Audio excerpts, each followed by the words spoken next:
Neat ಪರೀಕ್ಷೆ ವಿಚಾರದಲ್ಲಿ ಬೀದಿಗಿಳಿದು ಪ್ರತಿಭಟನೆ ಮಾಡುತ್ತಿರುವ ಕಾಂಗ್ರೆಸ್ ವಿರುದ್ಧ ಬಿಜೆಪಿ ನಾಯಕರು ಕಿಡಿಕಾರಿದ್ದಾರೆ.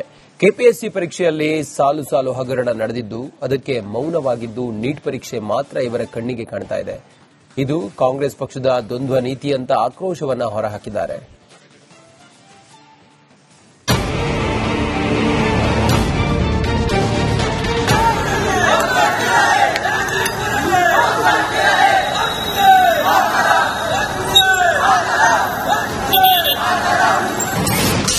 ನೀಟ್ ವಿಚಾರವಾಗಿ ಕಾಂಗ್ರೆಸ್ ನಾಯಕರ ಪ್ರತಿಭಟನೆ. ಕೆಪಿಎಸ್ಸಿ ಭ್ರಷ್ಟಾಚಾರದ ಬಗ್ಗೆ ಕೈಪಡೆ ಜಾಣ ಮೌನವ. ಹೌದು, ನೀಟ್ ಪರೀಕ್ಷೆ ನಡೆದ ಬಳಿಕ ಪರೀಕ್ಷೆಗೂ ಮುನ್ನವೇ ಪೇಪರ್ ಲೀಕ್ ಆಗಿದ್ದ ವಿಚಾರ ಬಹಿರಂಗವಾಗಿತ್ತು. ಇದರಿಂದ ಮರುಪರೀಕ್ಷೆ ಮಾಡುವುದಕ್ಕೆ ಕೇಂದ್ರ ಸರ್ಕಾರ ಮುಂದಾಗಿತ್ತು. ಮುಂಜಾಗ್ರತಾ ಕ್ರಮವಾಗಿ ಮರುಪರೀಕ್ಷೆಯನ್ನು ಯಶಸ್ವಿಯಾಗಿ ಮಾಡಿತ್ತು. ಆದರೆ ಈ ವಿಚಾರ ರಾಷ್ಟ್ರ ರಾಜಕೀಯದಲ್ಲಿ ಹಲ್ಚಲ್ ಎಬ್ಬಿಸಿದೆ.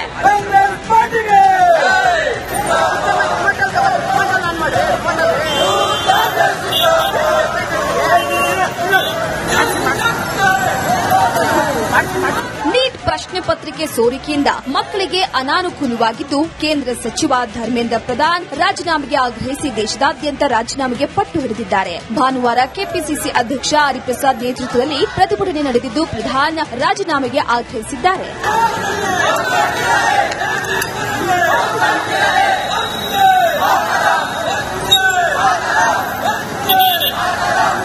ಆದರೆ ಕಾಂಗ್ರೆಸ್ ಹೋರಾಟಕ್ಕೆ ಈಗ ಕಮಲ ನಾಯಕರು ಕಿಡಿಕಾರ್ತಿದ್ದಾರೆ. ನೀಟ್ ಪರೀಕ್ಷೆ ಇದ್ದ ದಿನವೇ ಹರಿಪ್ರಸಾದ್ ಅಧ್ಯಕ್ಷರಾಗಿ ಪ್ರಮಾಣ ವಚನ ಸ್ವೀಕರಿಸಿ ಟ್ರಾಫಿಕ್ ದಟ್ಟಣೆ ಮಾಡಿ ವಿದ್ಯಾರ್ಥಿಗಳಿಗೆ ತೊಂದರೆ ಮಾಡಿದ್ರು. ಇವರಿಗೆ ನೀಟ್ ಪರೀಕ್ಷೆ ಮಾತ್ರ ಕಾಣಿಸುತ್ತೆ. ಕೆಪಿಎಸ್ಸಿ ಪರೀಕ್ಷೆಯಲ್ಲಿ ದೊಡ್ಡ ಬ್ರಹ್ಮಾಂಡ ಭ್ರಷ್ಟಾಚಾರವೇ ನಡೆದಿದೆ. ತಮ್ಮ ಮನೆಯಲ್ಲಿ ಕಳ್ಳತನವಾಗುವ ಬಗ್ಗೆ ಯಾಕೆ ತುಟಿ ಬಿಚ್ತಾ ಇಲ್ಲ ಅಂತ ಮೇಲ್ಮನೆ ವಿಪಕ್ಷ ನಾಯಕ ಛಲವಾದಿ ನಾರಾಯಣಸ್ವಾಮಿ ಆಕ್ರೋಶವನ್ನ ಹೊರಹಾಕಿದ್ದಾರೆ. ನಮ್ಮ ಮನೆಯಲ್ಲಿ ಕಳ್ಳತನ ಆದ್ರೆ ಅದು ಸಮಸ್ಯೆ ಅಲ್ಲ, ಬೇರೆಯವರ ಮನೆಯಲ್ಲಿ ಆಗಿದ್ದೇ ಸಮಸ್ಯೆ ಅಂತೇಳಿ ಕಾಂಗ್ರೆಸ್ನ ನೀತಿ. ಎಲ್ಲಿ ಆದ್ರೂ ಕೂಡ ಅದು ಲೋಪವೇ. ಅದು ಕೇಂದ್ರದ್ದಾಗಬಹುದು, ರಾಜ್ಯದ್ದಾಗಬಹುದು. ಲೋಪ ಮಾಡಿದವರು ಯಾರು? ಇದರಲ್ಲಿ ಸರ್ಕಾರದ ಇನ್ವಾಲ್ವ್ಮೆಂಟ್ ಇತ್ತಾ ಅಥವಾ ಇಲ್ವಾ? ಇದು ಪ್ರಶ್ನೆ ಆಗತ್ತೆ. ಇಲ್ಲಿ ಆದಾಗ ಅದಕ್ಕೆ ಜವಾಬ್ದಾರಿಯನ್ನ ಇವರು ಹೊತ್ಕೊಳ್ಳೋದಿಲ್ಲ. ಕೇಂದ್ರದಲ್ಲಿ ಆದಾಗ ಮಂತ್ರಿ ಮಾತ್ರ ಜವಾಬ್ದಾರಿಯನ್ನ ಹೇಗೆ ಹೊತ್ಕೊಳ್ಬೇಕು?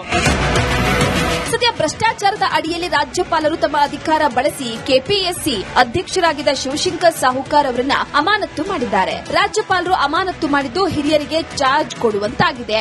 ಇದು ಸೂಚಿಸ್ತಾ ಇರೋದ್ರಿಂದ ಸಿಎಂ ಡಿಕೆ ಶಿವಕುಮಾರ್ ಇದ್ರ ಬಗ್ಗೆ ಸ್ಪಷ್ಟಪಡಿಸಿದ್ದಾರೆ. ಇದರ ನಡುವೆ ಕೆಪಿಎಸ್ಸಿ ಸದಸ್ಯ ಡಾಕ್ಟರ್ ಕೆ ಪ್ರಭುದೇವ್ ಅವರನ್ನ ಕೆಪಿಎಸ್ಸಿ ಹಂಗಾಮಿ ಅಧ್ಯಕ್ಷರನ್ನಾಗಿ ನೇಮಕ ಮಾಡಿ ಸರ್ಕಾರ ಆದೇಶವನ್ನ ಹೊರಡಿಸಿದೆ.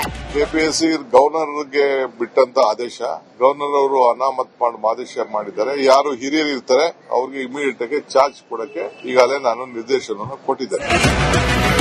ಕಾಂಗ್ರೆಸ್ ಮತ್ತು ಬಿಜೆಪಿ ಪಕ್ಷಗಳ ನಡುವೆ ಕೆಪಿಎಸ್ಸಿ ಮತ್ತು ನೀಟ್ ವಿಚಾರದಲ್ಲಿ ಆರೋಪ ಪ್ರತ್ಯಾರೋಪಗಳು ನಡೀತಾ ಇದ್ದು ಇದನ್ನ ತಮ್ಮ ಅನುಕೂಲಕ್ಕೆ ತಕ್ಕಂತೆ ಪ್ರಶ್ನೆಗಳನ್ನ ಮಾಡಲಾಗುತ್ತಿದೆ.